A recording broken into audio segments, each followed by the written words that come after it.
Zero on UBC Radio. We discuss politics. The money we collect as taxes in the country, we lose it in corruption.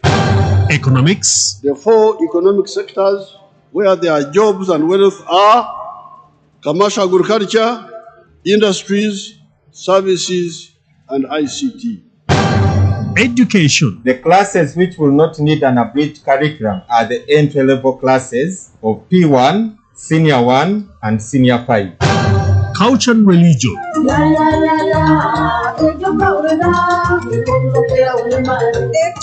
other areas of human interest. Ground Zero every Saturday from 10 a.m. to 12 p.m. on UBC Radio. Don't miss. This is Ground Zero live on UBC Radio. It's hot. We passed it. We didn't know exactly what the problem was on the ground. There is no pretending about the effect of this thing. There's no pretending about it. Nobody showed. It's a problem. It's balanced. This is not the stage at which you start planning to tax a commodity like coffee, especially from down there. It's intellectually engaging. The Constitution provides that the land must be registered under the casualty system, which is one of those that's recognized by the Constitution. Ground Zero Season 2, live and syndicated on your public and national broadcaster, UBC, inspiring Uganda. Welcome to Ground Zero Season 2, a show that brings you in-depth discussion ranging from politics, health, finance, sports, and so much more. Ground Zero Season 2.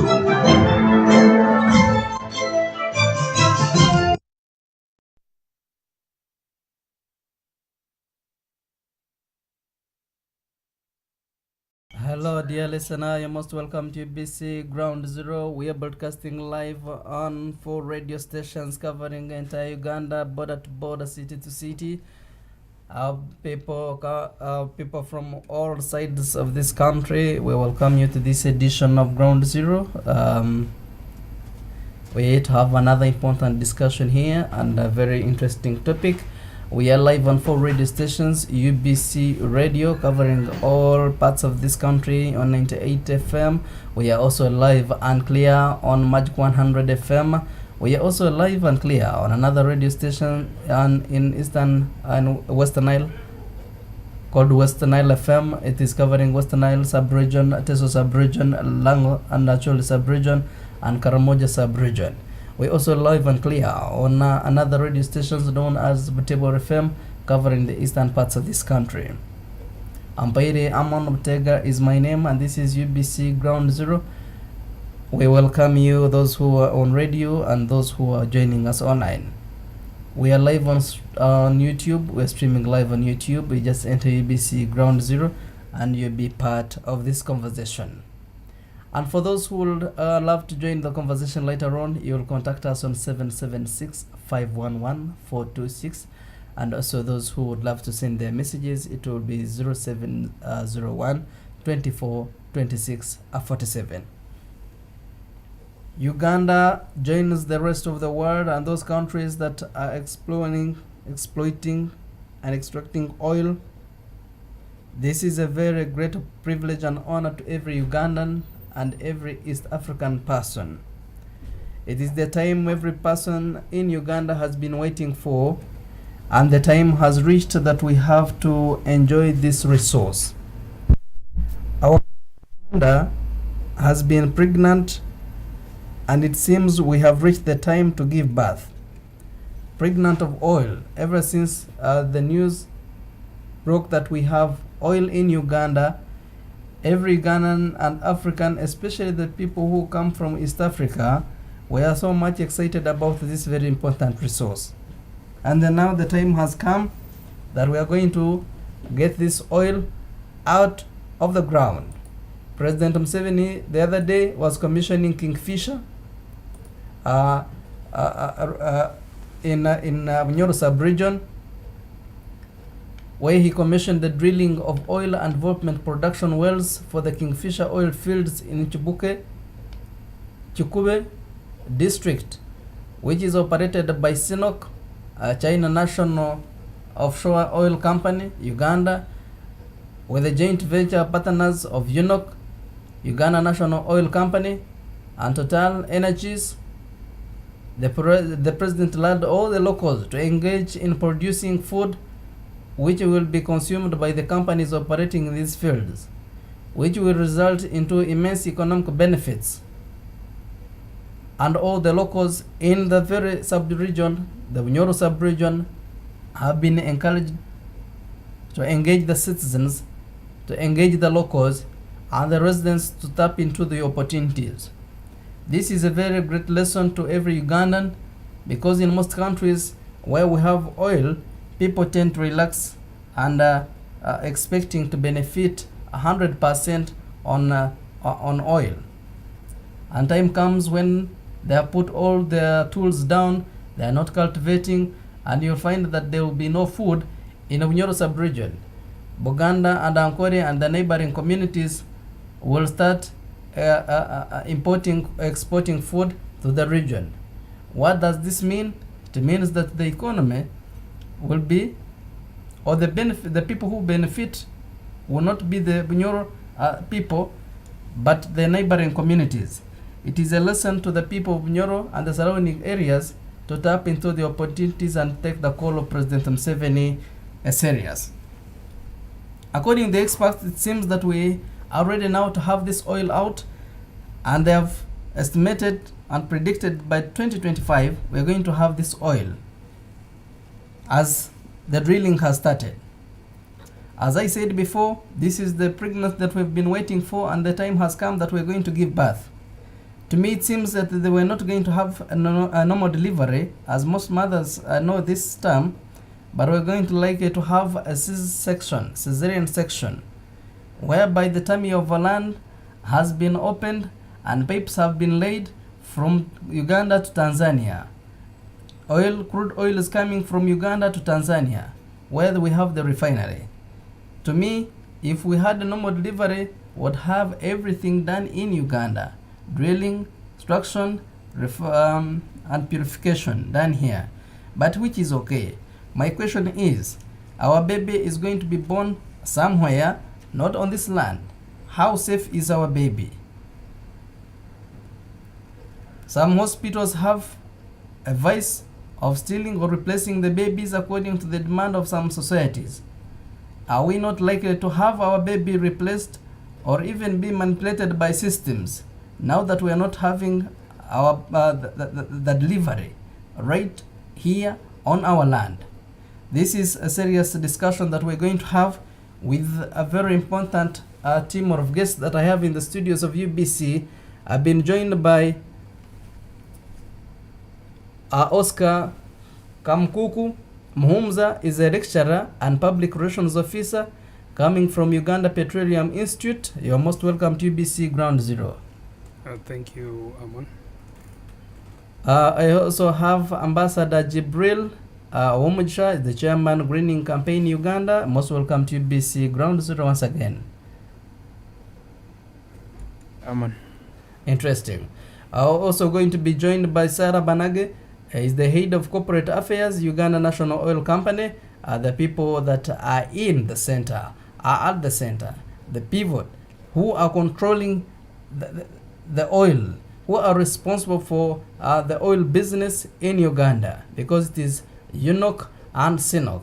We're going to have a very great conversation with Sarah later on in our discussion. But let's start with the lecturer. We must know and understand and learn before we engage ourselves into the production. What is your contribution? Which part are you playing in this whole business of oil production in as far as Uganda is concerned, as we start our discussion? Oscar? Thank you very much once again, Amon, for hosting us on UBC this morning. And a very good morning to all our listeners all over the country. As I've been introduced, I'm called Oscar Kamukuku Muhumuza. I'm a lecturer at Uganda Petroleum Institute, Chigumba, as well as acting public relations officer. I'm happy to be back on UBC, hardly 2 weeks. About 2 weeks ago, I was on UBC West trying to reach out, and this has been an effort to go around the country to tell people about the skilling opportunities that exist in the country.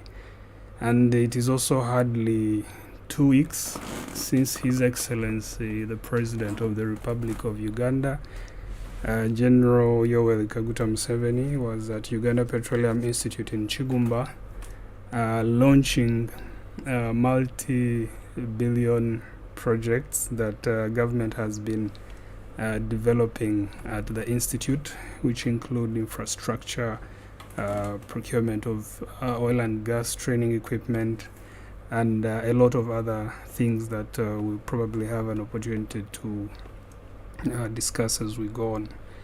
And so for those that are not aware of existing skilling opportunities in Uganda, this is the right moment to have a conversation with you to let you know that in 2009, His Excellency the President issued a directive to establish an institute in Kigumba, which is the Uganda Petroleum Institute, with the vision of having adequate manpower in the country to be able to benefit from the opportunities that this new industry brings about. And before we delve into the in-depth of skilling, it's always important to remind ourselves our vision as a country. And remember that as a country we have our Vision 2040, which aims basically at having a transformed society from a peasant to a modern and prosperous country. That's within 30 years from the launch of this vision. And so when we are discussing petroleum, it's just a stimulant of the bigger vision. As I heard before we started the show, you were playing voice beats of the president, re-emphasizing, as he has always done, that we need to put more focus on commercial agriculture, industrialization, ICT, services. He less often talks about focus on oil and gas, because oil and gas is going to be a stimulant.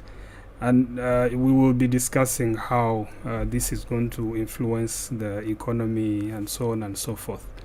And so development of industry and only taking advantage of oil and gas as a stimulant is the right strategy that we should co-opt. So I'll be sharing with you as we go on the opportunities at the Institute for Ugandans, the participation of the industry, and how everyone can get on board and benefit. Thank you. Most welcome, Oscar, and we're glad that you're doing that in Uganda, because skilling is most important, but also educating the people. As the Bible says that my people perish because they lack knowledge. I'm glad that you are really batting knowledge to the people of Uganda in order to tap into the opportunities that we see in oil sector. Owomucha. Well, we thank God that Uganda now we have oil. It is a breathing, and or like the pivot joint as far as Uganda's socio-economic transformation is concerned. I therefore congratulate Ugandans and recognize the efforts of our His Excellency General Museveni and the government for the all efforts in place as far as Ugandans enjoying the benefits of their natural resource or of their blessing. Similarly, I'm to put much emphasis on how we can prepare Ugandans and our neighbors as far as handling the negative impacts or the expected negative impacts of this program is concerned. You know, as we celebrate the positive impacts, we should also have sustainable ways or means on managing any expected negative impacts of this program, so that we don't we balance. When this is in place, we have an alternative on how to minimize the expected dangers of oil extraction. I thank Ugandans for tuning in, because they are the persons who give us energy to tune and learn. We appreciate that. As we continue, I also congratulate our mighty forces, UPDF, upon celebrating or launching the 42nd Talehe Sita operations that were also launched yesterday. They are also doing a very good job. We appreciate them in the same week or in the same activities of the country. As we ask more Ugandans to prepare and learn. Thank you. Interesting. You are most welcome, my dear guests in the studios of UBC, and we welcome you, the people of Uganda, those who are listening on radio and online. We are on 4 radio stations, UBC Red, covering eastern all parts of this country on 98 FM. We're also live and clear on UBC Butebo, covering eastern parts of this country. You can get us on 96.9 FM in Bale, 98.4 FM in Soroti, and 95.5 FM in Arua. We're also live and clear on West Nile FM. You can get us on 98 FM in and Lango sub-regions, Karamoja sub-regions, Teso sub-regions, and West Nile. We're also live and clear on Magic 100 FM, covering central parts of this country. We are streaming live on YouTube. You just enter UBC Ground Zero and you'll be part of this conversation. What are the opportunities that you see in oil production? Our topic today is we are celebrating Uganda's natural resources, a case of oil. Celebrating Uganda's natural resources, a case of oil. Are you happy that now we have oil in this country? Do you see it being a disaster or a blessing? Let's start from there. Oscar, before we go into the skilling, before we go into celebrations, oil is here. We have started on it, extracting it. Is it a blessing? Should the people celebrate it and welcome it with 2 hands, or we should celebrate with some cautions that if we don't mind our activities, if we don't mind our behaviors, if we don't mind the process, if we don't mind the people that we have entrusted with this project, it may end up being a disaster. Oscar. Thank you very much, Amon. The case of Uganda, I know there is a lot of information or misinformation about oil and the oil cars, and sometimes we simply listen to these words and pick them on, use them without actually understanding the actual meaning. It is true, most oil producing countries, some have got some conflicts. That is for a fact. But if you also study their preparation towards oil production in comparison with the preparations that Uganda has undertaken, I am very confident that we are in a much better place. For example, we've had a narration of the history of oil discovery in Uganda His Excellency the President has told us how he interfaced with Shell BP, I think, way back in around when he was hardly 2 weeks into power. And you know the story. He says how many people in Uganda know about oil and gas, and there was only one person regarded as an expert at the central bank. And he realized that if he had quickly taken on the proposals that were put before him, we probably would be having the discussion that you're raising of having turmoil as a result of having oil. But he took a different direction. He mobilized Ugandans, sent them to get educated about the resource. After being confident that he now had people on his team, he started a department of petroleum in the Ministry of Energy. And at that point, he felt that he could now call in whoever was interested in exploiting the resource to be now able to be in a better position. And we also went through a very lengthy process of establishing a sustainable legal framework. As of today, we have good laws, we have policies, we have regulations, we have a regulator in place, the Petroleum Authority of Uganda. Everything that is being done is done with caution. And of course, we cannot ignore the question of security. It is undoubtedly that Uganda, as it is now, is stable. There is a lot of investment that has been put in security of this country. We are in a position to defend our country from foreign aggression.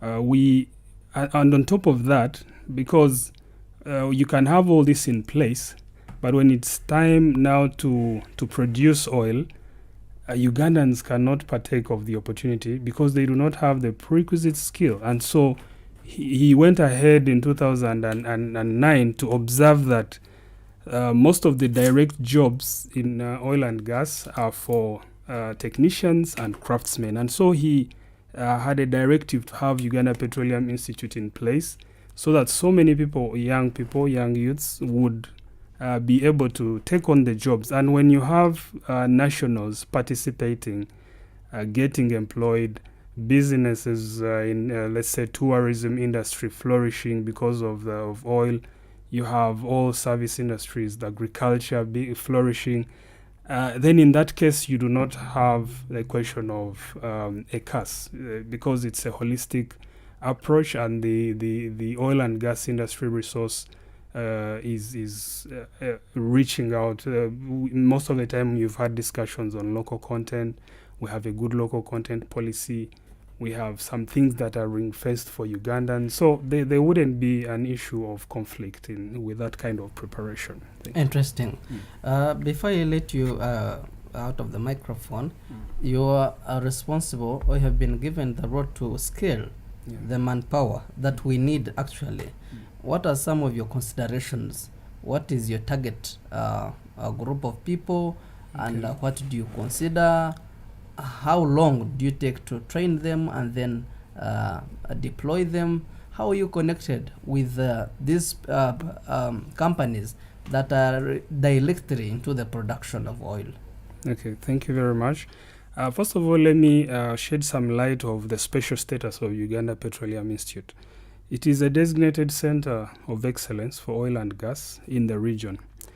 And what makes it unique from other technical training institutions is that we have a curriculum that is, because oil and gas is an international industry, and so the kind of skills that you need for Ugandans to be able to be taken on by these international companies, they must have done certifications that are recognized. I usually give an example of accountants.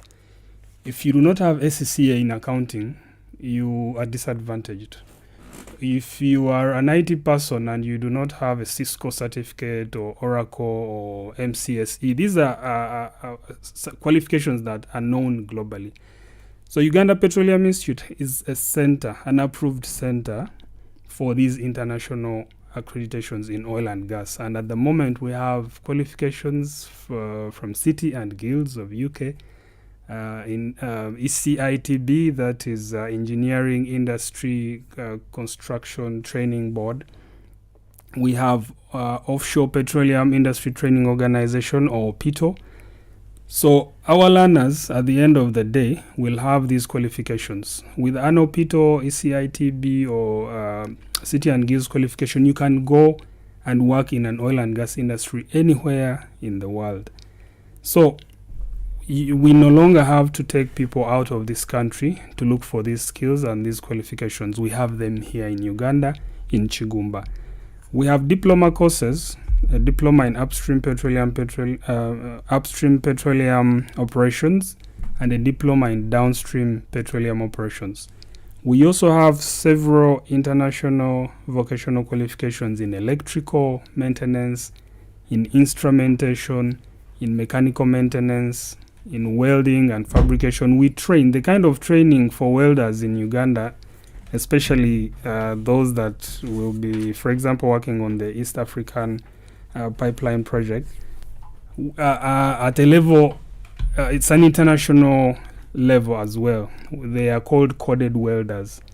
You're trained on how to weld in different positions. We have 2G, 3G, up to 6G. So we train all those, and we award qualifications like ISO, International American Welding Society, such that once you have that qualification, it is a vote of confidence to the employer that you are able to work on this project. So we have those courses as well. And so the international vocational qualifications take between 3 months to 12 months in 3 levels. So the foundation could take 1 month to 3 months, then foundation of proficiency, then we have level 1, level 2, and in some trades we have up to level 3. So the IVQs, or international vocational qualifications, that lead to international certifications take a maximum of 12 months, including the on-job training.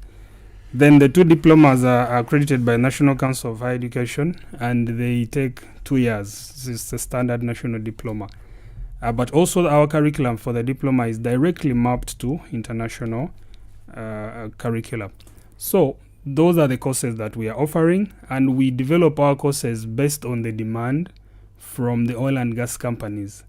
You asked me how they are involved with us.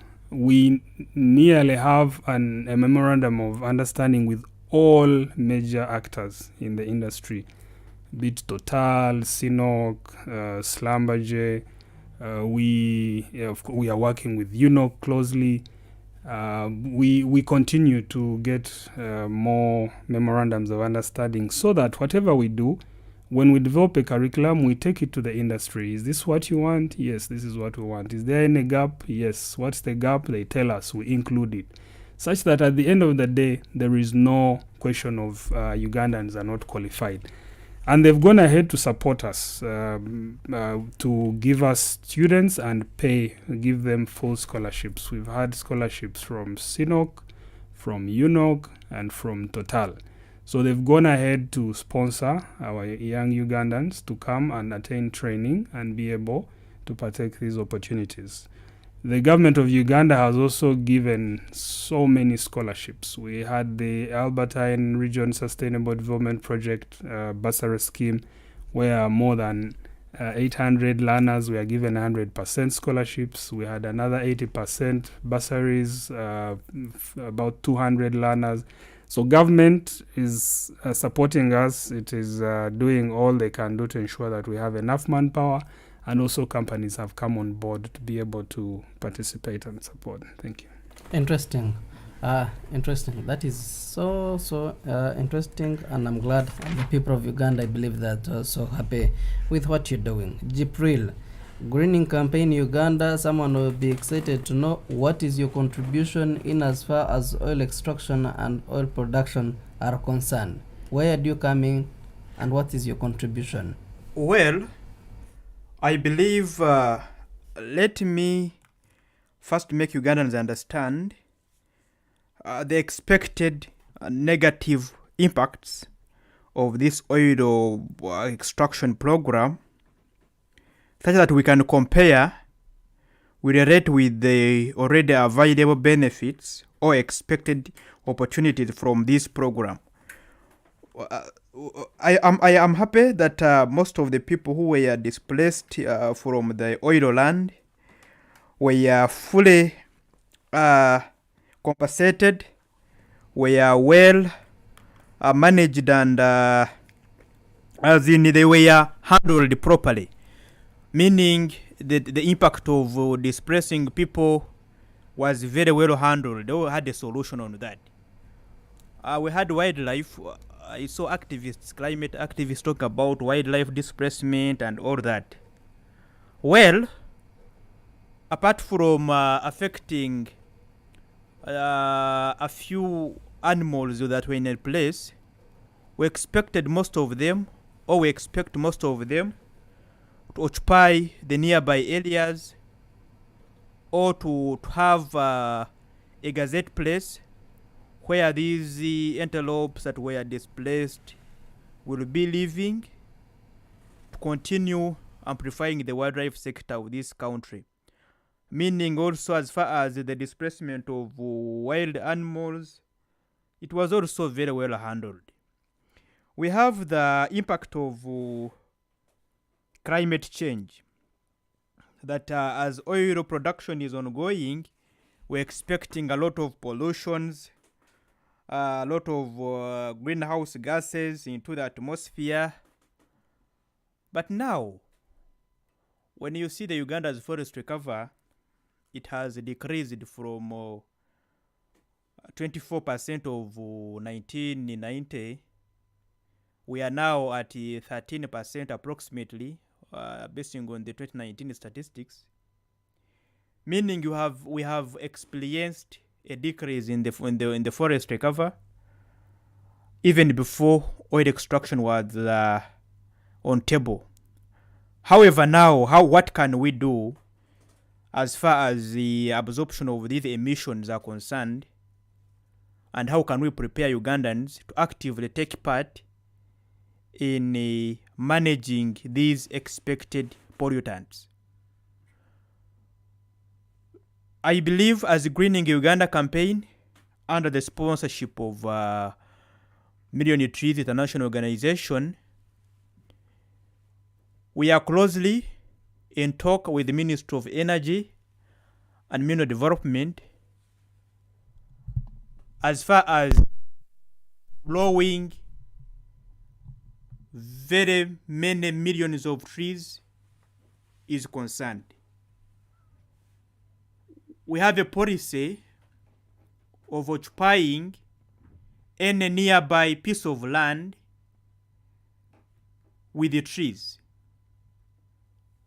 This is basically meant to increase the absorption surface area of these greenhouse gases that will be emitted from the process.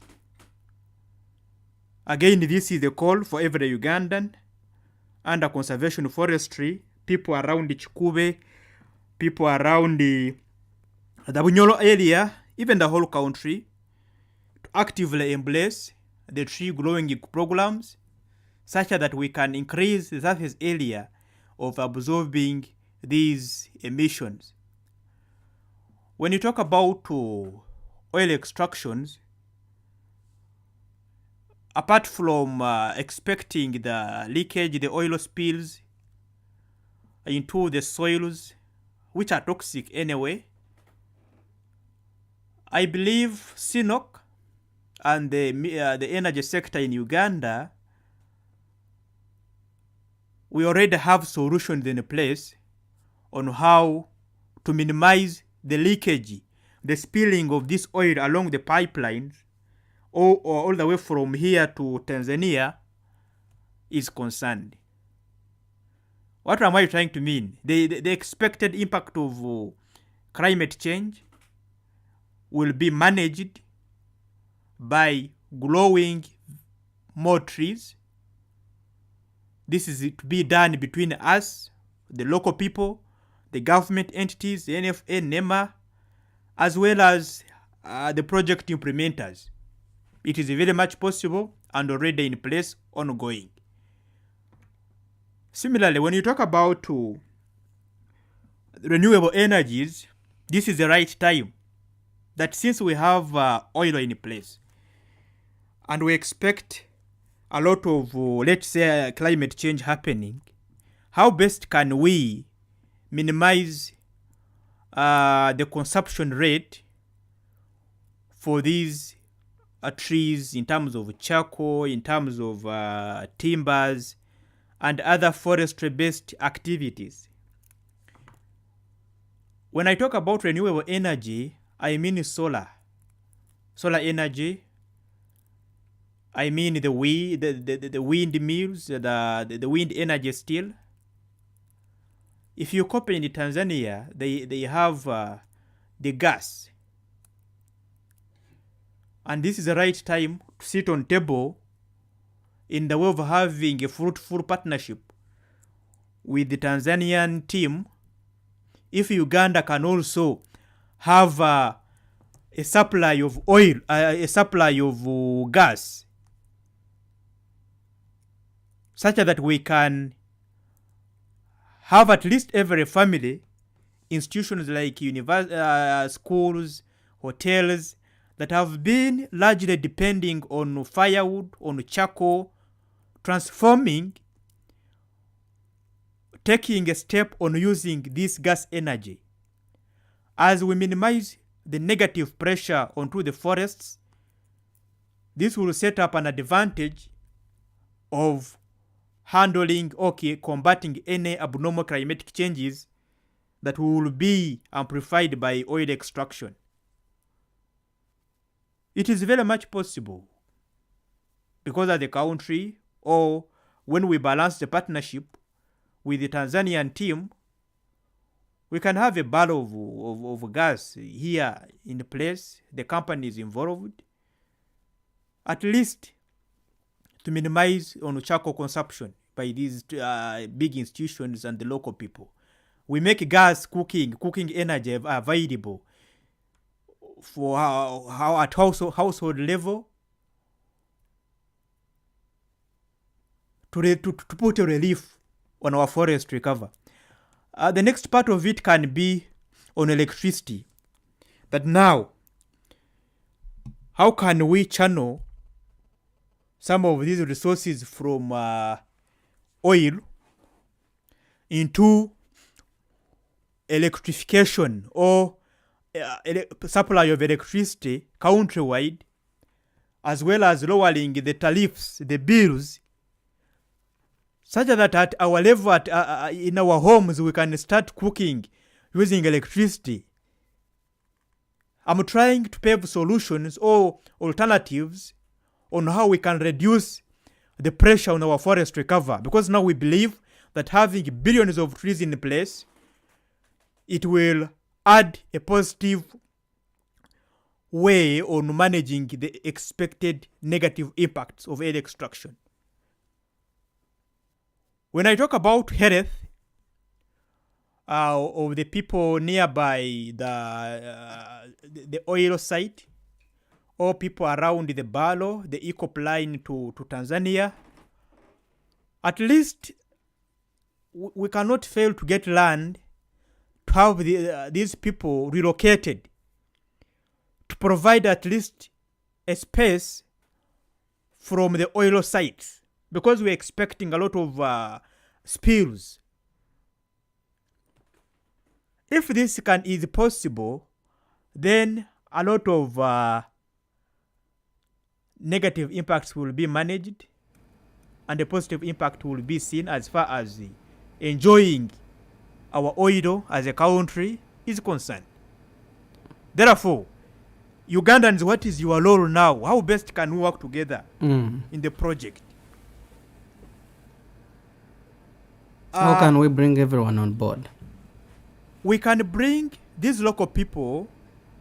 First of all, the people who were displaced started benefiting from the oil projects. We have seen people being employed, the younger youth being employed in the programs, the younger engineers on board. But now, we want to bring you in the environmental sector. Your role here is to identify a piece of land and grow at least 5 trees. Under agroforestry program, the trees will be made available, the fruit tree seedlings will be made available for you. It's a matter of identifying a land, growing and sustaining these trees in place. As far as oil is concerned, enjoying these benefits, I'm assuming that the parliament is on the way to reduce electric tariffs. You saw Honorable Minister previously launching a reduction in the tariffs. Meaning with time, as the resources starts to flow from this project, the ECOP project, we expect the tariffs to be lowered for at least every person at a household level to afford cooking using electricity. As we divert our mindset from charcoal use or firewood use. As a Greening Uganda campaign, apart from sensitizing local people, those who may be having resistance or as a stumbling block to the projects, to the ECOP project, we are ready to work with you as far as reforestation or restoration of the degraded sites is concerned. I believe we are good to go. Indeed. Interesting. Before I go for a break, I would love to engage you, Oscar, about your expectations. Jibril says that we are lucky to have bills cut, especially for electricity. What are your expectations? Why should we celebrate oil in this case? What are some of the challenges that we've been experiencing that are going to be no more now that we have oil? Thank you once again. Before I make a comment on that, I wanted to make a small comment about the impact that people are so scared about on the environment. One of the training that I didn't highlight is health, safety, and environment that we do at Uganda Petroleum Institute. Whatever course you are doing, because life is fast. HSE is cross-cutting and it's mandatory. But the oil and gas industry globally is extremely highly regulated. We missed an opportunity to have our colleague, the corporate affairs officer from UNOC, because she would have painted a good picture of how thorough this process is. The regulator, PAU, NEMA, they've ensured that there are thorough environmental impact assessment studies carried out. It is a fact that these operations, be it Kingfisher or Tilenga or the ECOP or the refinery project, because these are the key projects, they are in a sensitive eco the areas where they are being where they're taking place is sensitive in terms of wildlife and settlements. But there are contingencies, there are plans, there are plans. We know that some of the wells that are being drilled for production and others are supposed to be used for injection. So the water that is going to be pumped and used will be thoroughly cleaned, de-oiled, and all hydrocarbon traces to be removed nearly to zero level, so that it is reused, re-injected during production, or even if it is to be pumped back into the lakes, it would have no impact at all. And these technologies exist and they are in place and they will be used. Then, of course, you have to remember that the pipeline will be running beneath the surface. So the temporary interference maybe will be the process of excavation and burying the pipes But later on, the environment will be restored and the wildlife will coexist with the project peacefully. And like my colleague Jibril had mentioned, the project affected populations have been fairly compensated. At least there is no doubt about that. Otherwise, nothing would happen. We've seen examples of roads here stalling because one family is not compensated. Well, how about an oil and gas project? So in terms of the cost of living coming down as a result of oil and gas, that should be obvious in many ways. Because, first of all, if you create jobs, people can afford life. If you have a mini refinery facility, then the cost of delivering oil to the pump becomes naturally lower. If you have gas from Tanzania, you remember the president was against the pipeline project, but he later says he accepted for two reasons: one, economic, and the other one for regional integration. So because it was Tanzania benefiting from this project as our counterpart, that would strengthen our roadmap to having a fully fledged East Africa. But also there is a product that could be pumped back in. That's the gas that my colleague mentioned, which would in place, first of all, lower the cost of gas and also preserve our environment so that we cut less trees and we have less charcoal. So that would be more sustainable. So there is greater good than anticipated misery from these projects. Thank you. Interesting. This is UBC Ground Zero, and we are discussing oil. We are looking at celebrating Uganda's natural resources, a case of oil, which has been which was discovered in Bunyoro sub-region. Ampaire Aman of Tegra is my name, and in the studios of UBC have Oscar Kamkuku. Humza is a lecturer and a public relations officer from Uganda Petroleum Institute, educating the people of Uganda. They are responsible for skilling the manpower, the labor that is going to be helping us in oil extraction. But we also have Ambassador Jibril Umcha, is the chairman of Greening Uganda campaign. They are doing their best to make sure that we protect the environment. We are live on 4 radio stations covering entire Uganda, and we're also streaming live on YouTube. You just enter UBC Ground Zero and you'll be part of this very conversation. We're going for a very short break and we're coming back in a bit. After the break, I'm going to get some of your messages on 0701 24 26 47. Send your message on 0701 24 26 and 47. And in case you want to call and be part of the conversation as well, call us on 776 511 426. The number to call is 0776 511 426. And later on, we're going to be talking to Sarah Banage, is the head of corporate affairs coming from Uganda National Oil Company. We're coming back in a bit. We pray that you don't have to go away. This is Ground Zero live on UBC Radio. Stay tuned. It's hot. We passed it. We didn't know exactly what the problem was on the ground. There is no pretending about the effect of this thing. There's no pretending about it. Nobody showed. It's a problem. It's balanced. This is not the stage at which you start planning to tax a commodity like coffee, especially from down there. It's intellectually engaging. The Constitution provides that the land must be registered under the casual tenure system, which is one of those that's recognized by the Constitution. Ground Zero Season 2, live and syndicated on your public and national broadcaster. UBC, inspiring Uganda. This is The Link, bringing you information on important topics that affect your daily life, only on UBC Radio. The roles of a Member of Parliament.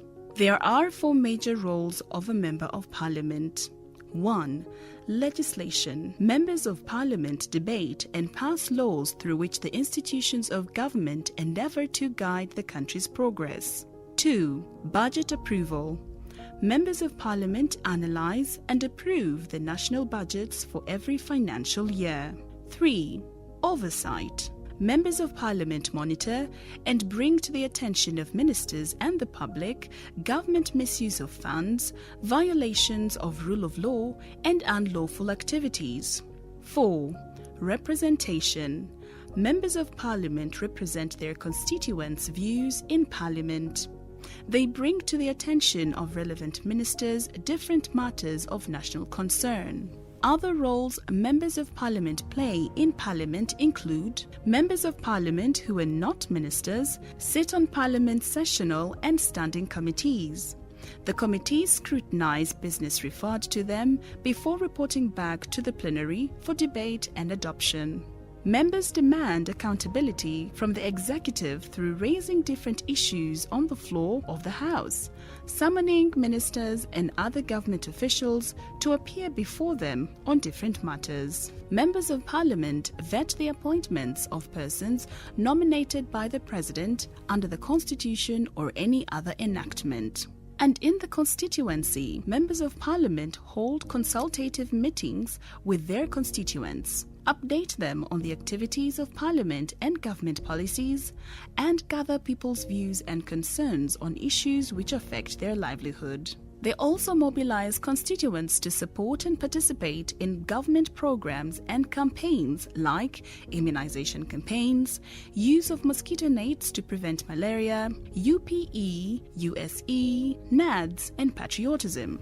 Members of Parliament follow on funds allocated to projects located in their areas. They monitor and evaluate the use by central government departments and local governments allocated funds to projects and programs in their areas. As they play their roles, members of Parliament do not do the following. 1. Members of Parliament do not construct or repair roads and bridges in their constituencies.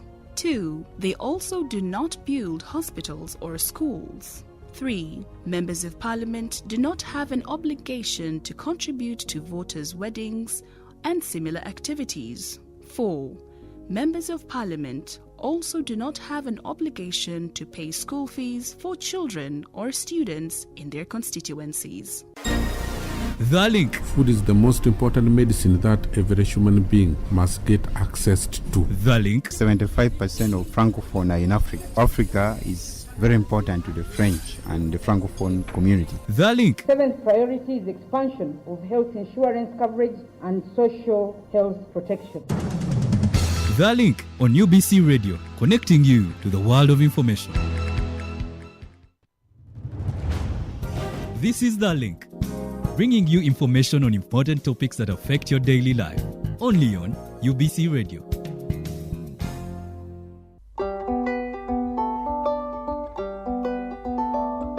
Men and women are urged to always test and receive test results to know where they stand. If the test is negative, practicing risk reduction and prevention measures such as abstinence, faithfulness, reduction of sexual partners, and condom use. If the test is positive, start taking ARVs immediately, as told by the health worker. Remember, as a man, you can only do what you want to do if you are alive. Remember, your HIV status expires every time you have unprotected sex with someone whose HIV status you do not know. Every young person must stand against HIV by doing the following.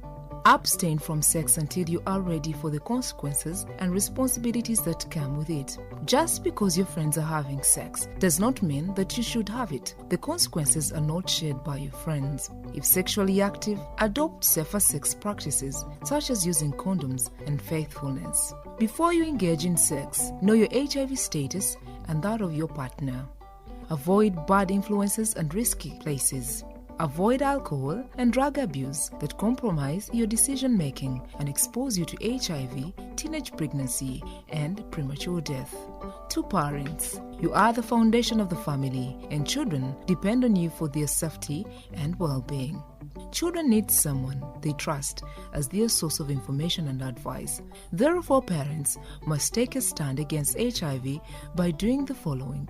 Spend quality time with your children and set an example for them to follow. Equip your children with skills on how to deal with peer pressure that results in risky behavior such as early sex, alcohol, and drug abuse that result into premature death. Understand and discuss the unique needs of young people, especially adolescents, such as body changes, attraction to opposite sex, among others. Create an enabling environment at home for your children to freely discuss issues of sexuality, body changes, and HIV. Support your children to complete school. To leaders, you must take a stand against HIV by encouraging people to close the tap on new infections by mobilizing and encouraging people to provide clear and accurate information on how to prevent contracting and spreading HIV. Mobilize communities, especially men, to adopt risk reduction strategies such as abstinence, faithfulness, and condom use to prevent HIV. Encourage people to test for HIV and receive results. Those who are positive should start treatment immediately. Motivate young people to start in school and engage in productive activities. Mobilize communities against negative social and cultural practices such as early marriage and gender-based violence that expose people to risk of HIV. Together we can completely wipe out HIV/AIDS from the face of the world. It begins with you.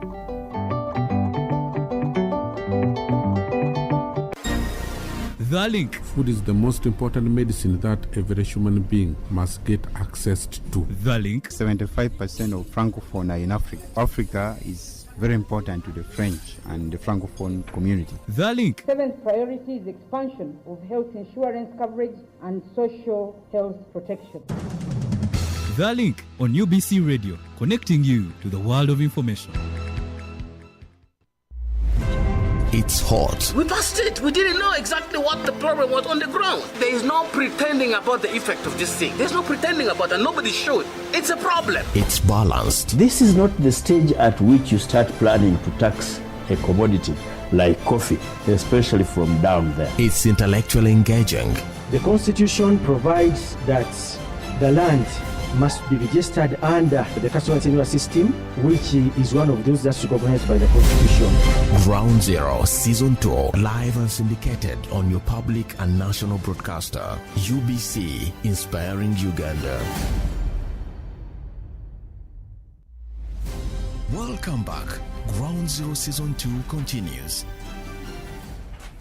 Welcome back from that very short break. This is UBC Ground Zero, and we're broadcasting live on 4 radio stations covering Uganda. If you're in Kampala, we are live on 98 FM, UBC Red on 97.4 FM in Arua, 99.4 FM in Lila.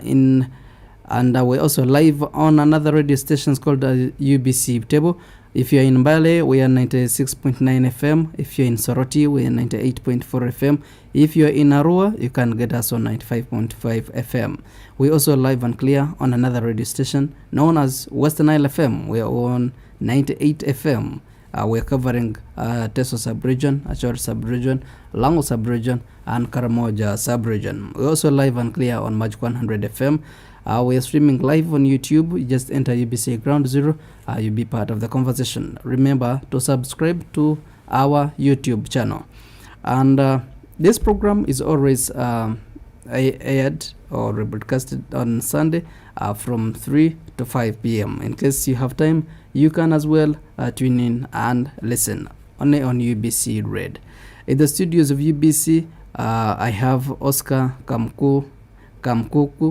Humza is the lecturer and public relations officer from Uganda Petroleum Institute. We have Ambassador Jibril Omucha is the chairman of Greening Campaign Uganda, and we are going to have Sarah Banege, head of corporate affairs, Uganda National Oil Company, later on. We are discussing celebrating Uganda's natural resources, a case of oil.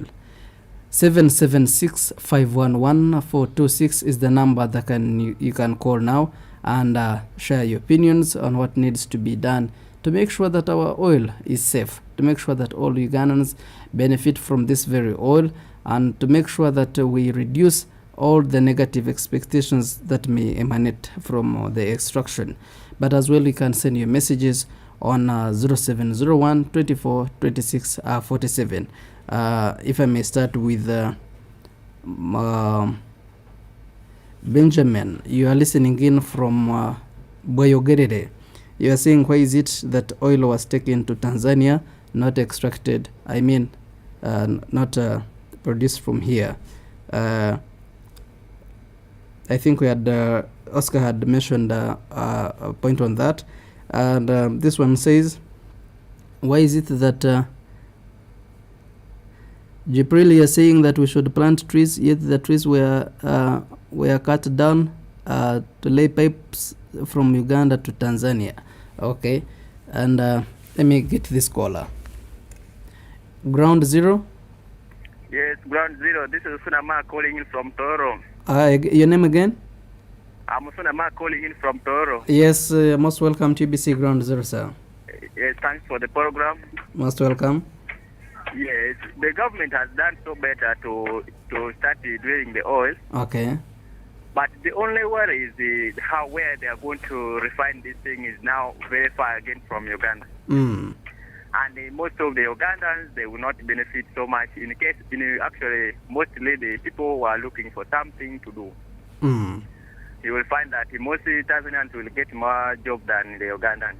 Mm. So it would be better if the government integrate that thing and just refrain from Uganda, and so that Ugandans may benefit a lot from the oil. Mm. Anyway, thanks so much for the program. I'm Suna Mark once again from Toro. Most welcome, and thank you for your opinions. That is Mark calling us from Tororo and raising pertinent issues about oil. UBC. Yes, Juma, most welcome. We have oil now. Can we start celebrating? No. Mm. Those oil, I don't know where the refinery for those oils established from. Oh, okay. I may say a depot or store for those oils. Where have they already fixed the infrastructures about, okay, maybe can kept our oil clean and for all duration it can be. I've been hearing about pipeline from Tanzania to here, and we are at the source of the oil, which may link to Tanzania. I've not yet been satisfied with the ISA. These two countries, in terms of taxation, in terms of labor, and the rest of the department which involved in when it comes to natural resources or natural minerals, which can boost the economy of the country. I don't know which side I'm going to be. Why?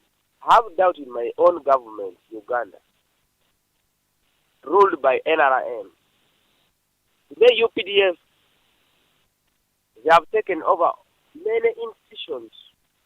When it comes to construction, you will see UPDF, they are doing construction, like constructing health centers. You will see UPDF, they are now present today. Go to other institutions like schools, UPDF, they are there. And the head of them is our president, who is the chief of command. What I'm going to call about is about transparency, accountability, and equal opportunity to all the citizens of the country known as Uganda as a republic. President Museveni would have been today as a consultant, that when everyone in East Africa wants to do some project, they will have to come to him, not that easy party members to keep boosting around, we are the best, we are the best, we are the best. No, the world has seen he has done his part properly. But the lacunas who surrounded him And him also being blindfolded one side of the eye, he does not sit far from them, that he would have been more superior than today if he's seeing appraisals are coming within his own yellow color. That one would have been a question to him himself. I would have wished like the other party members to come and give him applause. That Muse, here you have done very well. You are the best to go. You will find they are the very one within the locality, they are the one making noise that they are the best. Okay. We need to make rid of selfishness of the country. All right. Someone want to be, yeah, okay, Amon, I thank you, otherwise I would have said more. I thank you so much. Interesting. But we have to fight corruption. Corruption is what in their regime here. All right. All right. Thank you for raising your issues. Welcome. 98 FM, UBC Radio, Butebo, Magic 100 FM, and Western Nile FM. UBC? UBC? Yeah, morning. A very good morning to you. Your name and where you're calling us from? This is Martin from Muyenga. Most welcome, sir, on UBC Ground Zero. Yeah, I have just a short question to you. To come on call to those people there. So you said now we have our woman which is pregnant. It's about what to produce. Now, how comes two men to be pregnant in one woman? If that one can come really? Which one and which one, sir? Of course, you said Uganda and Tanzania. Yeah. You said that Tanzania and Uganda. So now everything they are from making it from Tanzania. Perhaps so the mother, perhaps Uganda is the mother and the father is becoming Tanzania. Okay, sir. All right. So it cannot manage to have one woman. And even that kid, how can that kid to be called? And are we going to give that kid also the two names? Okay. Yeah. Interesting. Serious issues being raised by the people of Uganda, and we are most glad that you are listening in from wherever you are, and those who are on radio and listening in, and also those who are online. UBC or Ground Zero, we are live and clear on 4 radio stations. Keep your messages coming through. I'll be reading them one by one. We have another guest who is going to join us online. Sarah Banenge is going to share also quite interesting views about what you know. Hello. Yes. This is UBC Ground Zero. You're most welcome. Thank you very much. Ampaire Amon Utega is my name, and we're discussing, we're celebrating Uganda's natural resources, a case of oil. Yes. As you know, you are the center of it all, and when we mention oil in Uganda, what comes into our mind is Uganda National Oil Company. Yes. A Ugandan would love to know your contribution or your part that you play in this. Okay. Well, thank you very much for the opportunity. So it's good to at least share extra and more information. We never tire. But the Uganda National Oil Company is the commercial arm in this sector for government. We represent government's commercial interests right from the upstream projects, right, up to the midstream and all the way to the downstream. What do I mean? In the upstream, you now have the actual drilling and actual production process. In the midstream, you then have the refining of the crude and the transportation. Then in the downstream, you have the retailing of the product in bulk. So you have storage terminals, you store the product, and you also sell the trading of the bulk products. So we are basically representing the government of Uganda in the entire value chain. We are the business arm. We are a company, we have shareholders, the Ministry of Energy having 51%, the minister, and we have the Minister of Finance as a shareholder having the 49% shareholding. So we operate like a proper company. It's a business company and represent the commercial interests of the government with it at the entire value chain. How do we do that? We actually partner with we make joint venture partnerships. We do strategic partnerships as we build capacity so that in time we'll be able to actually explore and open new ventures as Uganda National Company, oil company ourselves. In a nutshell, that is what we do. Interesting.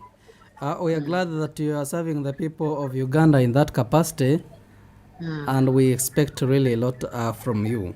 But someone raised the question that we have been expecting, if you could compare it to pregnancy. Uganda has been pregnant, and it seems the time has come that we are giving birth of oil. Yes. Giving birth in Uganda and the child is taken to Tanzania. Should it be a worry to the people of Uganda that our baby has been taken away from us? Okay. I can clarify that. We have waited this long, not idle. It was a time to learn. It was a time to benchmark from those who have gone before us so we don't repeat the mistakes. You've heard about oil being a curse in countries that rush and probably were not prepared. So by the time the final investment decision was taken last year in February, we were ready. The waiting wasn't in vain. We got the right joint venture partners in place. Total Energies and Sinopec, the Chinese company, are excellent. So the years were not in vain. We were finally able to have the right partners in place. The years were not in vain as well because we have a very good legal regime. The legal frameworks and all the laws in place are excellent to help us avoid what I have mentioned before, countries that have gone before us and had a curse instead of a blessing. So we've learned over the years from those who have done well, those who have not done so well, and we've created a hybrid that suits our country. So it was never in vain. Now, the worry of going to Tanzania is actually something that I am ready to share right now. When you have a product removed, produced from down the ground and is now on top called crude oil, you have two ways of making money out of it. You refine it and make the actual usable petrol, jet fuel, diesel. You refine it and use it ready to use. Or you actually transport it, and the best way to transport the actual specific crude oil in Uganda is via pipeline because it's very thick, it is waxy. You cannot put it on a truck. So you transport it via a pipeline to the international markets. So that's why it's going to Tanzania, the port of Tanga. It is to actually access the international markets so that we can get the required dollars. So it's a trading process. You'd either do one of the two or both. In the case of Uganda, we are refining a part of that oil. 60,000 barrels is being refined because that's what we can consume. Now, what we have produced is more than we can consume. So the balance then hits the international markets to supplement the income you get from that refined. So it's all a business strategic decision that is well in order, and there is nothing to worry about. Yes, that is what it is. Interesting. But looking at the oil that we have, one may ask themselves that where is oil found? Sorry? Where is oil found in Uganda? What are those fields that we are looking at? Oh, okay. In Uganda, the years that you said were years in waiting, were years of exploration, finding out where do we have our reserves, where do we have a viable commercial enough oil so that it makes business sense. And that is the Albertine region.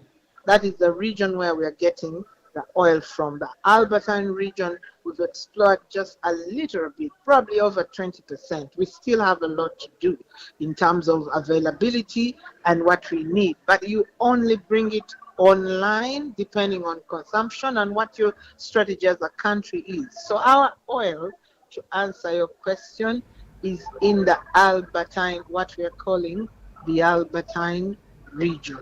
That's what we are right now developing and will be produced. The first oil we expect will be in 2025.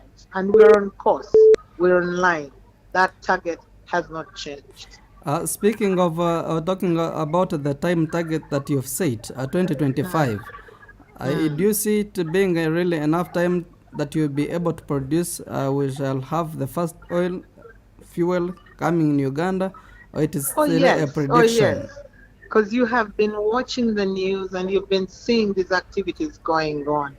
From the time we took the financial investment decision in February, a lot has happened.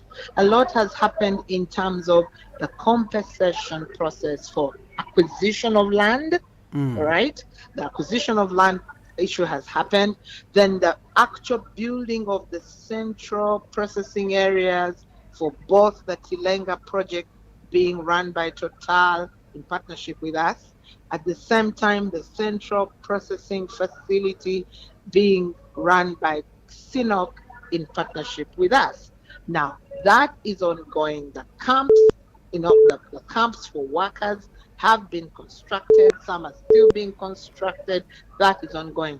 But very importantly, this week, you saw the president. You saw him launch the drill, the spudding, the world spudding. What that actually means is they've launched the actual drilling and casing in order to extract the oil from underground. So that is the final thing you can do.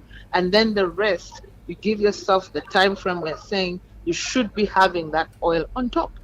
All right. So we are in time to answer your question, because in fact, the commitment is what makes us know, because all our joint venture partners are extremely committed. You've seen government extremely committed, meeting its part of the bargain. So yes, to answer your question, a definite yes. 2025. How much oil are we expecting to be produced per day in the case of, in your case? 230,000 barrels. And when you take off the 60,000 barrels to the refinery, that's the amount of oil we have. Because you see, what we discovered, discovered is in the regions of 1.4 billion barrels and 1.7 billion barrels. What is this much less or much? That can be got as oil. Have we thought of establishing infrastructure or facilities to, in as far as the reservation is concerned, because we had the issue before? Sorry? Have we had enough facilities or infrastructure? Oh yes. You just need to take a trip down to Hoima. You saw the first thing that government did was the infrastructure. Hoima, Bulisa are not the same anymore. If you took a drive down there, the road network is superb. And that's the infrastructure that was put in place by government very early in the day. If you recall the budget allocations in those past years, the road construction and the road, the maintenance and all that, the actual construction of the oil roads, they used to call them oil roads, was a priority for a long time until that was done. The next infrastructure then would be the pipeline, and that we took final investment decision last year in February. So that land acquisition process is concluding and because it's only after it's concluded that you then begin to build the pipeline. Interesting. So the infrastructure is in tandem with the actual well spudding, so that the two are done, and then they're moving in tandem. When fuel is finally produced and we have fuel, where is it going? to be used by the people of Uganda? In the cars. And maybe I didn't get your question very well, but when you refine the crude, yes, you actually get usable fuel that you find at the pump station. But there's a variety. There's diesel, there's petrol, there's jet fuel. There's also the gas. Those are all things that are going to be gotten out of our crude. So then you use the fuel the way you use the fuel. Do we Maybe have this? did I get you right? Do we have the stores, if I call them stores or reserves? I mean, where is going to be put? Yes. Now, when the crude is refined in a Kabale, that is in Kabale, that there's a multi-product pipeline, first of all, that will transport that fuel, the ready product, to storage terminals. There's a huge storage terminal we are going to build in the BG district. So from Kabale in Hoima, that refined product, petroleum product, the fuel, will come by pipeline to huge storage tankers in MPG. And that's the dream. I mean, that's what is going to happen. That is what is being done. We also have storage terminals in Jinja, which up until December last year, we were running with a joint venture partner, but have now taken over full operatorship management. So that storage terminal, 30 million liters exists. And we are already trading in bulk. We bring fuel by trucks, by barger, and we have it in bulk, and we sell it in bulk to the retailers. Okay? That's already happening from the Ginger storage terminal. But when the fuel is refined from Kabale, it will travel by pipeline to Mpigi, the Kampala storage terminal that is going to be built. And that one is 340 million liters, way bigger than the Ginger one. So yes, it is stored there. Then you sell it in bulk to the oil marketing companies that run the retail business. Interesting. Sally, it seems to me that you have a very huge plan, but my worry is now on environmental protection. What are your plans or considerations on our environment? The environment is your starting point. It is our starting point. It's what we started with.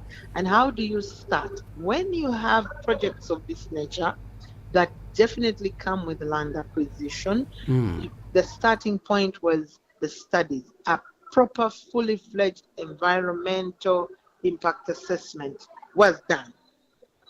And it was done according to the standards within Uganda, NEMA, but it was also done because of the land acquisition part of it and the resettlement. It was done even up as to the standards that are the highest, very stringent, the International Finance Corporation standards.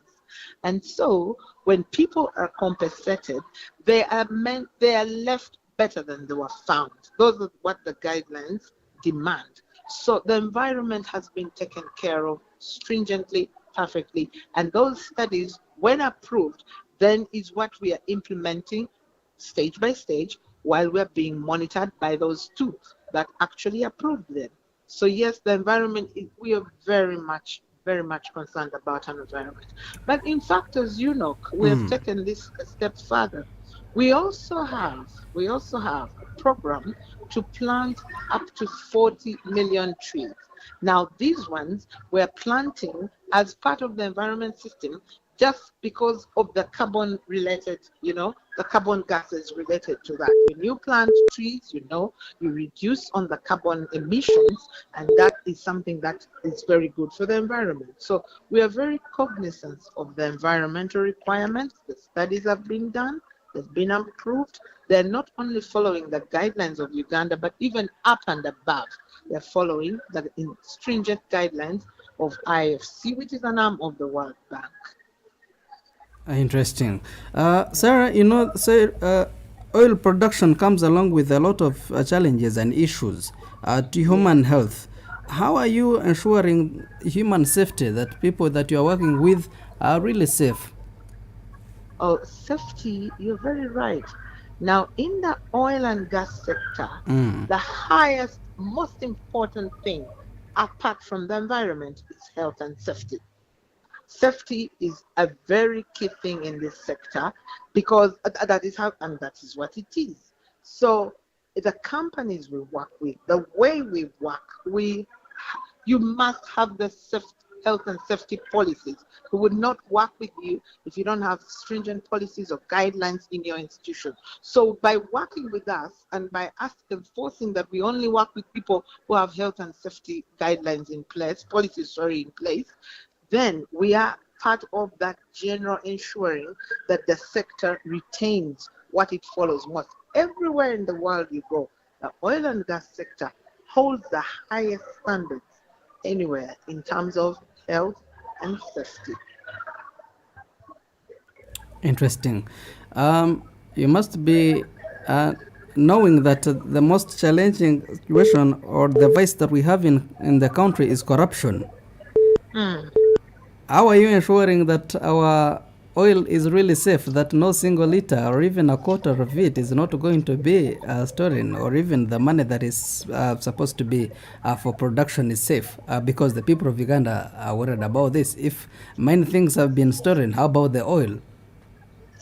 The way you fight or the way you guard against that is in the laws. The laws to take you back, the laws in place that have been done for the oil and gas sector, the finance bill, that they all clearly have been put together and structured to curb the corruption we are talking about.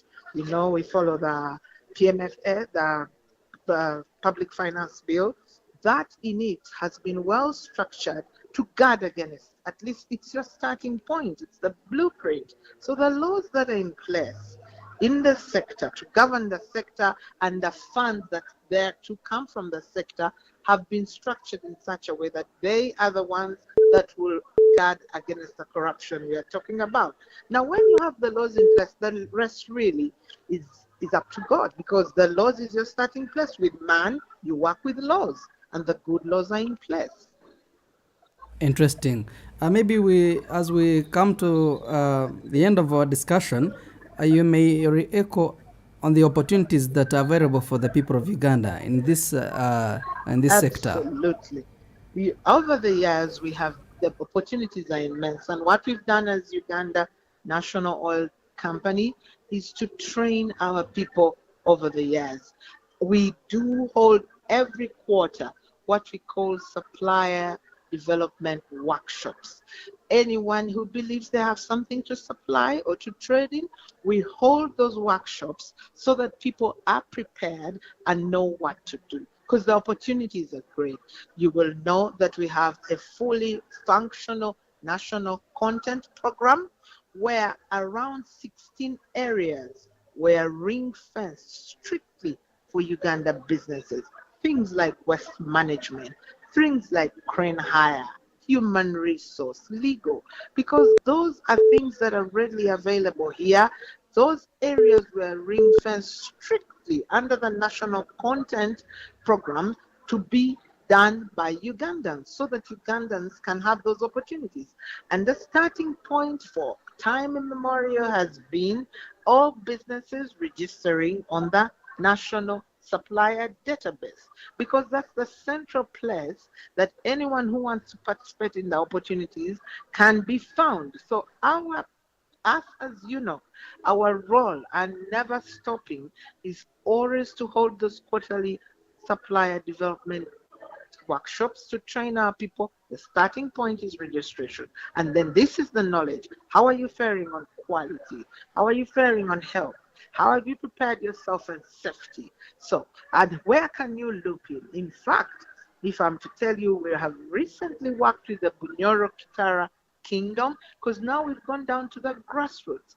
They've identified 40 farmer groups that are going to undertake training with the Stanbic, and we partnered with the Stanbic incubator to train people in agriculture, good agricultural policies, good agricultural programs.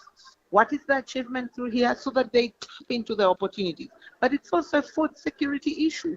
So we have gone down to the grassroots, working with the kingdom, identified these farmers, and they are currently doing that training program. When they are done, they're super trainers. They'll be able to train the others so that everyone can be able, you don't need a lot of land. What you need is a good product. How do you do the good product? That is what they're learning. Because the off-taker, the people who are buying, ready to buy the produce that they produce are available. So the opportunities range right from the ring-fenced area under the National Content Program right up to the grassroots, the farmers who are going to supply the food for the camps that have been built. So the opportunities will never stop talking. We have trained our people and our people have enjoyed already. Most of them have enjoyed because when the contracts, tier 1 contracts were awarded, then the tier 2 contracts, there is an array of Ugandans currently participating in the sector during this season of development, and indeed they're enjoying the opportunities. But the opportunities are many, they are not yet even over. Yes, but our people are participating, and our people, you just need to cut down. When people sit here, sometimes they don't get the true picture. But when you get down to Hoima, when you get down to Lisa, you're able to see that our people will not remain the same, which is a good thing. Which is a good thing. All right. As we said that we are giving birth to our baby oil, but giving birth comes with a lot of pain and constructions. What are those constructions that we are likely to get and experience as a country? That when they happen, then the people of Uganda should not be excited, but they should know that we are going through this pain, but expecting a lot to come. What are those some of the challenges so far? I think the challenges were in the takeoff, because right now we've taken off. The challenges were in the wait. That was a painful labor. It was the wait, because you recall people prepared and prepared, invested and waited. So that was the challenge. The wait was long. But that's where it started from. It was not in vain. Right now, after following the financial investment decision, when you've taken off into production, this is the right time to make money, because when $8 billion approximately are coming in this development stage, you have to feel it. So the pain, the wait has been worth the while, given the opportunities that our people are getting. Yes. Interesting. Are we starting with Elga or Kingfisher? They are moving in tandem. All right. Yes. The final investment decision was taken at the same time, on the same day. All right. Wima, thank you for your time. Maybe your last comment on that to the people of Uganda. Our people, this is now 2023, 2 years. We have 2 years to go. And fast oil is a reality, But also, even as that happens, for anyone who still can do a business, don't forget to go to the PAU website, register your business. So you have a talent, register yourself under the National Talent Register, because the opportunities are out there for us to grab. Interesting. Wima, thank you for your time and for sharing your views with us and for inspiring the people of Uganda and for the good work well done. Thank you very much for our opportunity. It's always very good to share these success stories. The success stories, I would like to send people to our website, the Total Energies website, the ESCOP website. The success stories speak for themselves. Lives have been changed. You will find them there. Yes. All right. Thank you, Sarah Banel. Thank you. Greetings to the people of UNOC. Thank you. You're welcome, and thank you for the opportunity. Most welcome. Talking to us and sharing her views with us was Sarah Banage, as the head of corporate affairs, coming from Uganda National Oil Company. That was indeed a very quite interesting discussion, and I know some of you who are raising pertinent issues and questions about whether oil is safe and whether we're taking it or Tanzania is taking it. You've heard from Sarah and all our guests in the studios. I'm going for a very short break still. I'm coming back with your calls and messages as we come back to the studio as we wrap up and end our discussion. This is UBC Ground Zero. This is Ground Zero live on UBC Radio. Stay tuned. Welcome to Ground Zero Season 2, a show that brings you in-depth discussion. Welcome back. Ground Zero Season 2 continues. Welcome back from that very short break. This is UBC Ground Zero, broadcasting live on 4 radio stations covering entire Uganda, and we're streaming live on YouTube. You just enter UBC Ground Zero and you'll be part of this conversation. 776511426 is the number that you can call, or 0701242647. We have had a very great conversation with Sarah Banage, Head of Corporate Affairs, Uganda National Oil Company. Allow me go back to the studios, and we have another chat about what she just mentioned, but also we are looking at oil.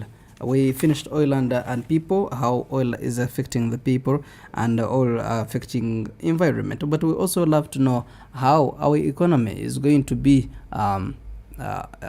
elevated by this a resource that we've all been waiting for. Let me start with you, Oscar. Thank you very much, and I'm really very glad that we were able to be joined by Miss Banage, because she could then speak authoritatively on most of the issues that our callers were raising. We had, without forgetting our callers, we had Mark from Tororo, who had questions about the refinery. And she has clearly cleared the misconception that oil is being produced in Uganda and being refined in Tanzania. Actually, I would have been much happier if the major refinery, if we had our mini refinery in Uganda and another refinery in Tanzania. But this crude oil that will go through will be exported and to the international oil and gas market. But if it was in Tanzania, I think we would still benefit, because that's quite close. So, but that's how it is. The economics came into play. We know there was great resistance from His Excellency the President and the government. And what we came up with was a fair compromise, as Ms. Banage was explaining. Everything is really well thought through and will benefit. We had Juma, we had talking about issues of transparency. We had a gentleman from Muyenga. I think all these have been clearly responded to by Sarah. And so what I can only re-echo is that they've mentioned the areas that have been ring-fenced for Ugandans. The process of which is quite interesting. Yeah, the process of how we can position ourselves. If you have been trained how to register with the talent register, if you haven't been trained, come to Uganda Petroleum Institute. We have mentioned the courses that we have for you. Some are very short courses. And if you have a business, you have to be in the National Supplier Database. And from time to time, the Petroleum Authority has been encouraging Ugandans to get into joint venture partnerships. If huge companies like Total, UNOC, and Sinok can form a joint venture in order to handle, what about the small companies? How can we be able to ensure that we can be self-sustaining to be able to partake some of? If, for example, if you look at the population of these camps like Kingfisher and Tilenga, the population there cannot be supplied by a very small farmer. So how about coming up with an association of, for example, poultry farmers to be able to meet the demand for the eggs, other than having a small company? I run out of supplies and I cannot fulfill the obligation of the contract, and we get into, then before you know it, we are looking for a supplier from abroad. That will be a bit embarrassing. So let's do the right things. Let's form the required joint ventures to have bigger strength to be able to meet the demand and position ourselves for takeoff. Thank you. Interesting. Jibril? Well, One of the callers said trees were cut for the pipelines to pass. Maybe let us understand that by considering opportunities, we evaluate the trees that were cut in comparison with the opportunities targeted. It is outbalanced. Therefore, since this is an underground barrel, after a completion of this project, the trees we are going to regrow. And the trees I'm talking about, restoration, it is all about increasing the Uganda's forest cover, as in taking actions to minimize on the emissions, as in to increase the surface area of absorption. And this is our role, because the Ugandans are the landowners. We believe that the largest part of the land is in with the local people. Therefore, it's all about involving them, talking to them on how we can achieve this 40 million tree program by UNOC. Similarly, I thank the Uganda National Oil Company for effectively coming up on laying up a sustainable work plan, which gives hopes to every Ugandan. Someone was complaining about corruption. Yes, corruption can be handled and can be prevented by scrutinizing the persons involved in the projects. And this is what is happening. The office of IGG is very, very, very smart as far as handling corruption is concerned these days. I believe, or we have hopes, that whoever will try to tamper with the ECOP benefits, effectively he will be handled. His Excellency President Museveni is much extra committed on dealing with every persons with the poor mindset as far as sustaining the benefits of this project are concerned. Ugandans, let's get prepared. We enjoy the benefits. Interesting. Gentlemen, I would love also to get your opinions about oil and governance. Do you expect our politics to change to a certain direction because we now have this kind of resource? Because as far as you know, most of the countries that have this resource have been so much affected, and their politics at play are not played in the same way that we expected. That's why in most cases, Oscar, as you said, it may result into a curse or a disaster if we don't play our politics very well. Should we get bothered that we have now this wealth, and now we need to really stretch our muscles and tighten our belts? Thank you. It's good to be concerned about governance. Of course, I would talk about politics cautiously because I'm not a politician to begin with. Your personal opinion. But my personal view is that there is no doubt that the legal framework that we have in the country is good. At least we have not had anyone dispute that. We also are aware of the geopolitics of our region, and I think our involvement in ensuring a stable, secure region is known.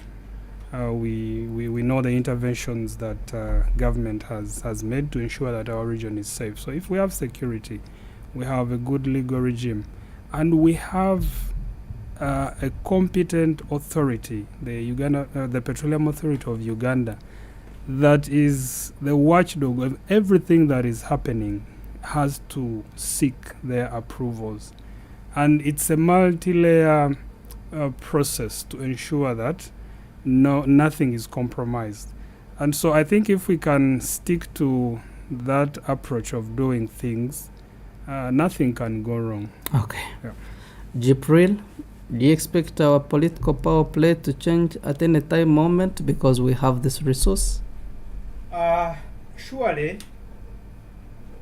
I believe the government in charge today has effectively tried its best to minimize the interference from all these negative pressurizing groups, maybe the countries that are against the project.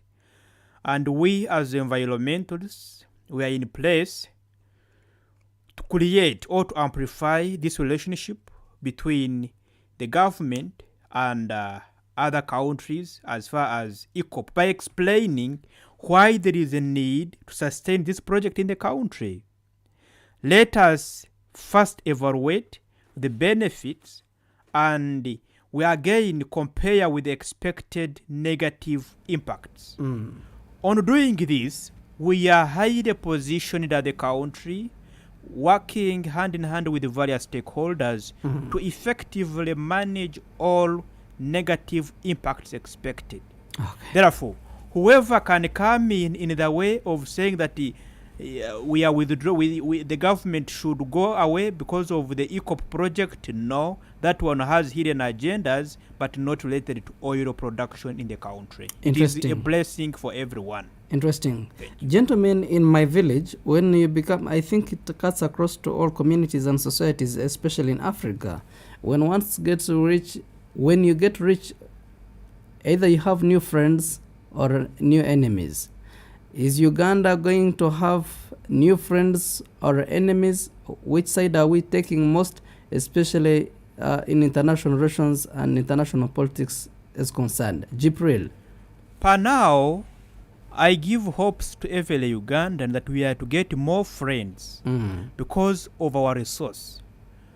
So far we have seen tar. I believe the tar, this byproduct of the project, will highly be enough in the country to construct as very many roads, tarmacking our roads to highest level. We shall have an excess which will be needed in Kenya, Tanzania, and other countries around us. Similarly, we having this wealth in hand, of course, inevitably, people will come to share with us with the various programs, projects. That's why I said that now we are going to have, since we need the renewable energy in place, we are going to have more companies, more projects in renewable gas energy, using gas energy. These are friends. The international relationship must increase. All right. Oscar? Thank you. I think, first of all, we must appreciate. I know some people have some political sentiments, and sometimes when you appreciate the vision and the direction that the head of state takes this country, some people don't appreciate. But if the head of state says, I compromise to have ECOP so that our brothers in Tanzania could benefit. Also benefit. That's a huge statement for me because if the entire region is happy about what we are doing in terms of oil and gas developments, that's already a strong layer of international relations. Then beyond, we have countries like China and France by proxy participating because of the major international oil and gas companies that are working in the country. So already there is strengthened collaboration between bilateral relations between those two companies, and we have so many international players that we are engaging with. So I think it's a good thing.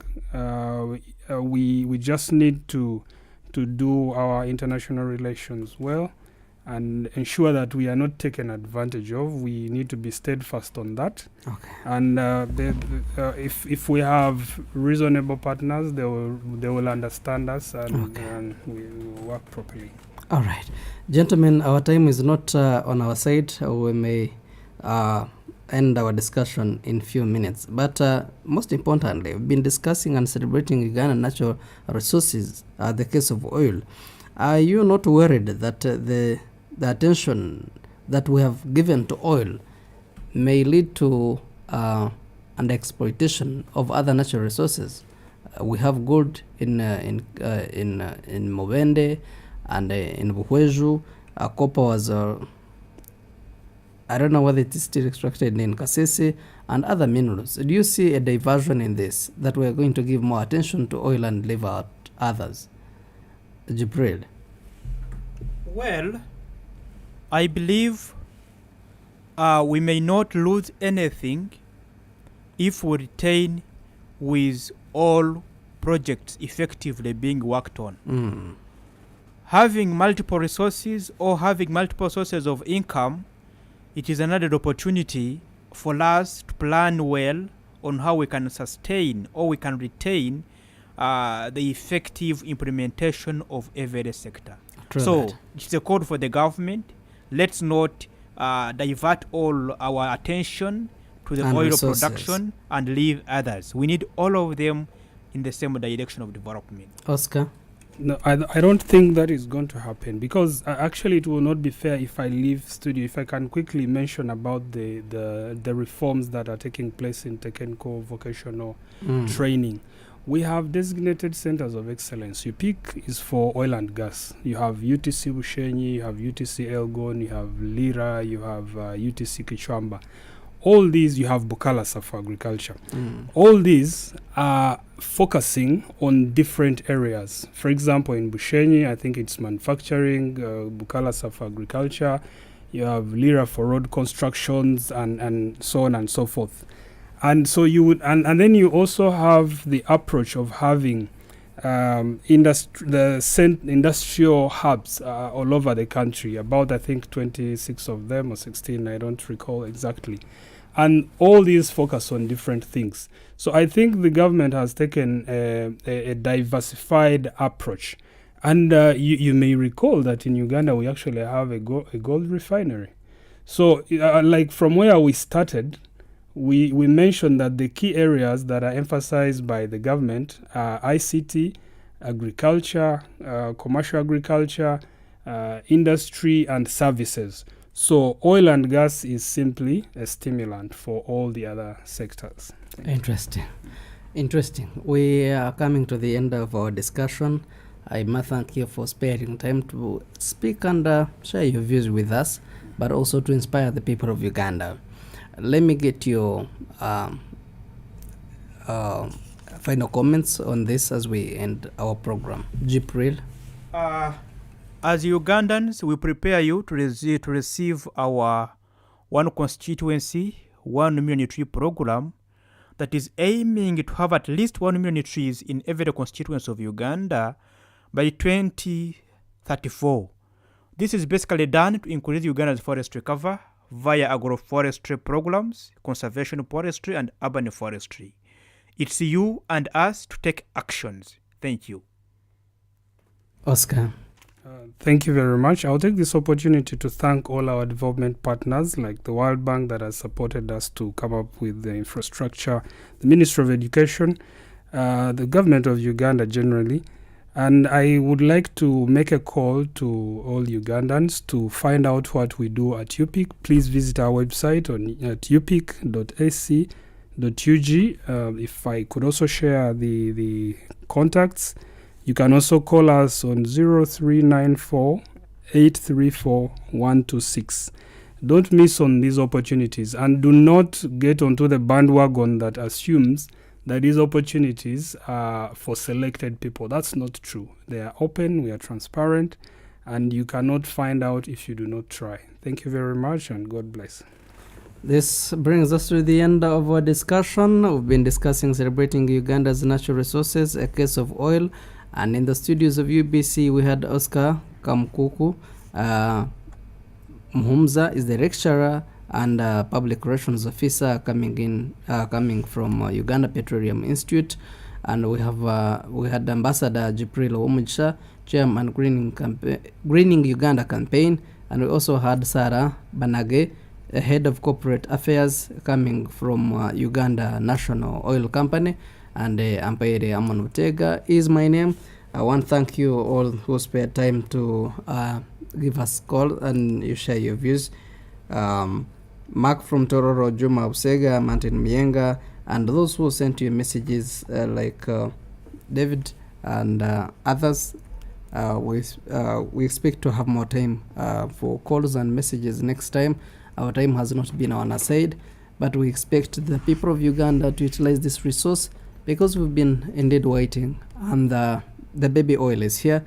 We expect all of us to take good care of this very baby as we build Uganda together and also promote economic development. From all of us at UBC, wish you all the best, and for God and my country, Ampaire Amon of Tega, allow me now sign out. That was Ground Zero Season 2, a production of Uganda Broadcasting Corporation, UBC, inspiring Uganda.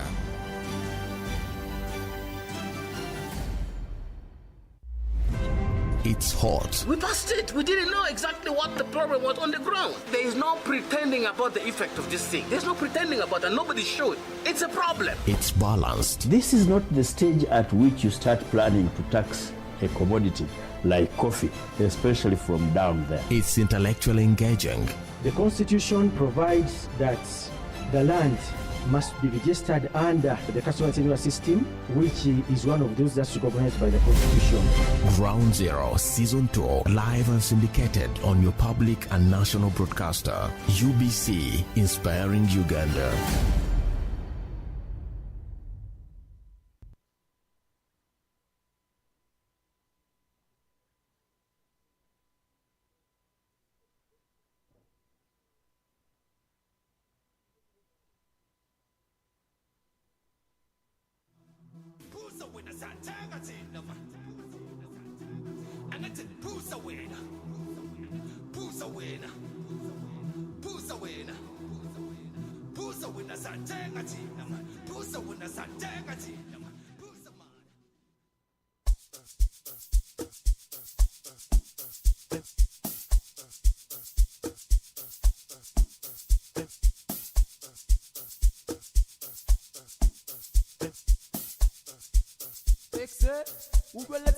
Jazz.